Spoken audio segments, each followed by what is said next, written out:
that moment on my kitchen floor when I was finally real with my God about my fears, and I finally let my God be real with me. It was as if God said, "But Ashley, you love them,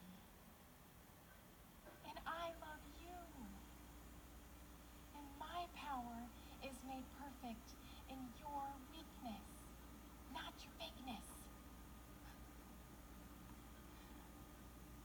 Ashley, love is real. I am real. Your Savior is real, so you can be real. Okay, God, I hear you.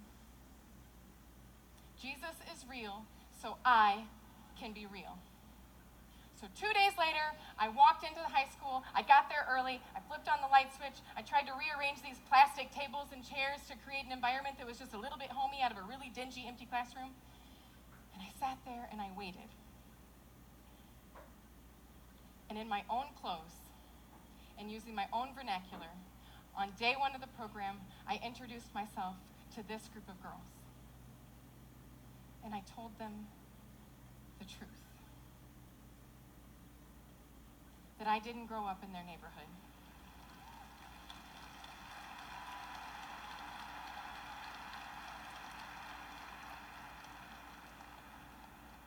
I hadn't walked in their shoes. But I loved teenagers, and I had always loved teenagers. And that I wanted to support them and be there for them, no matter what. And that I wanted to learn their stories and their challenges and their struggles and their joys. That I wanted to learn from them, because it's in learning what we can't see about each other that we can truly begin the journey of being real with each other. We can all be real in any situation by asking questions and soaking in answers without a filter of preconceived notions or stereotypes. And you know what? The next week, they came back. Week after week after week, they came back.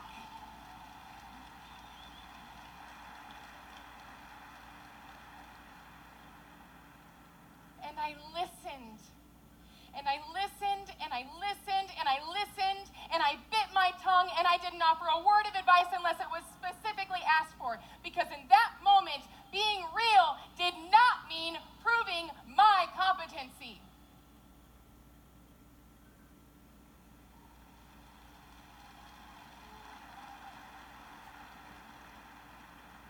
Being real meant admitting my weakness, and that I needed to listen and learn first and be sincere about it before I could ever offer up any kind of advice of my own. And since Jesus is real, I could be real. And we have all grown so much since the beginning of that program. I've learned their stories, their family situations, their fears, their joys. I've watched that original group of girls graduate from high school and go on to pursue their dreams with newfound abilities to advocate for themselves and, yes, use their strengths to achieve their goals. I've watched the after-school program transition into a weekly youth ministry gathering in our church, and we've welcomed more and more teenagers, both boys and girls, as together we discover what it means to have a real relationship with a real God.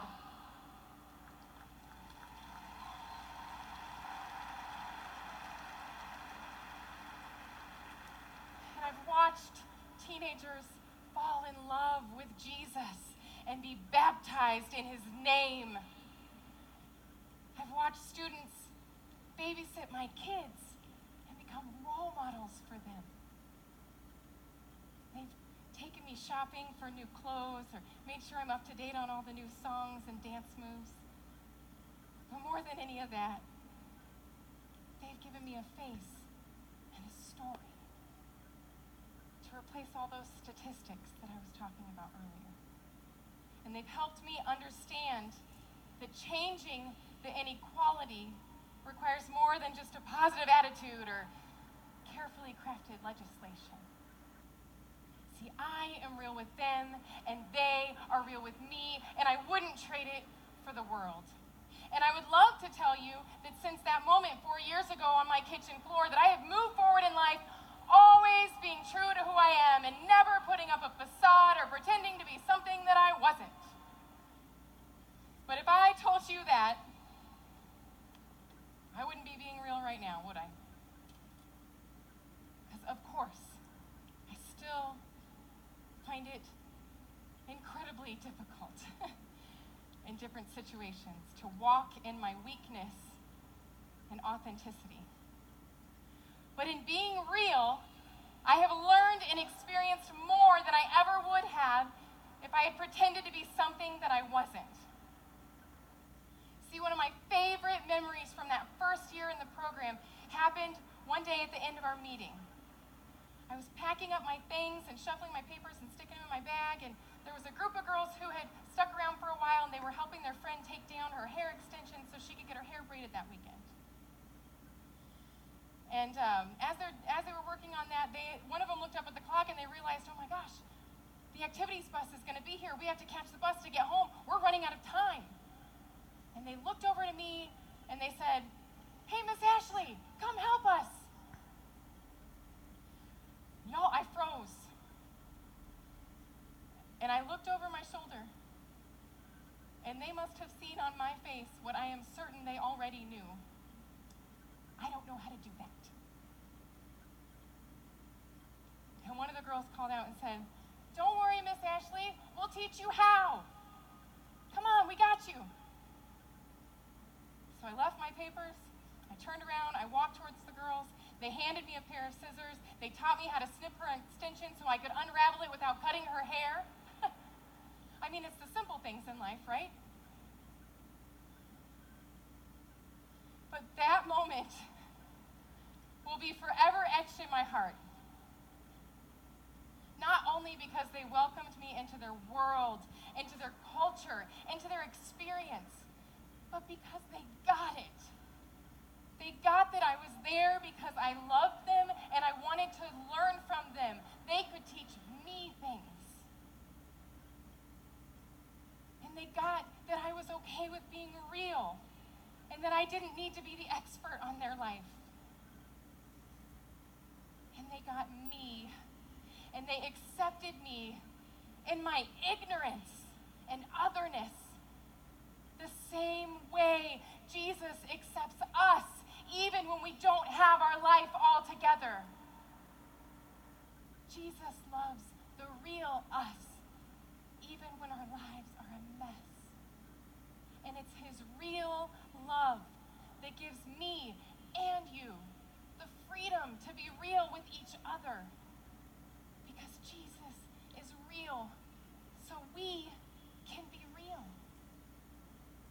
And friends, that's what I want from you. Maybe it's in your youth group, or your school, or your family. But find someone you trust and be real with them. Tell them about your challenges or your fears, your weakness. And when you do, I promise you won't regret it, because I know that you will discover that the truth really does set you free. Because Jesus is real, so you can be real.